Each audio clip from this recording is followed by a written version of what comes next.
রাজধানী ঢাকার তাপমাত্রা আজ আগের মতো স্থিতিশীল থাকবে, তবে আবহাওয়া শুষ্ক থাকলেও আকাশ আংশিক মেঘাচ্ছন্ন থাকার সম্ভাবনা রয়েছে।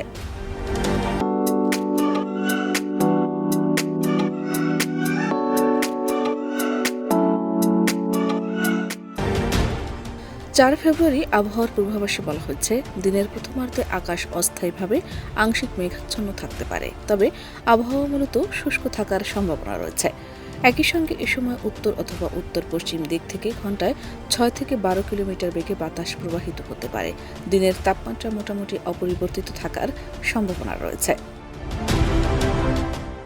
ঢাকার আজকের সর্বনিম্ন তাপমাত্রা 19.6 ডিগ্রি সেলসিয়াস রেকর্ড করা হয়েছে এবং এ সময় বাতাসের আর্দ্রতা ছিল 74%। এদিকে আজ সূর্যাস্ত হবে সন্ধ্যা 5টা 47 মিনিটে এবং আগামীকাল সূর্যোদয় হবে ভোর 6টা 38 মিনিটে। গত 24 ঘন্টায় ঢাকা ও পার্শ্ববর্তী এলাকায় কোনো বৃষ্টিপাত রেকর্ড করা হয়নি। অন্যদিকে অস্থায়ীভাবে আংশিক মেঘলা আকাশসহ সারা দেশের আবহাওয়া শুষ্ক থাকতে পারে, তবে ভোরের দিকে দেশের নদী অববাহিকার কোথাও কোথাও হালকা থেকে মাঝারি ধরনের কুয়াশা পড়তে পারে। সেই সঙ্গে সারা দেশে রাত এবং দিনের তাপমাত্রা সামান্য বাড়তে পারে। শাহনাজ পারভীন, দেশ রূপান্তর।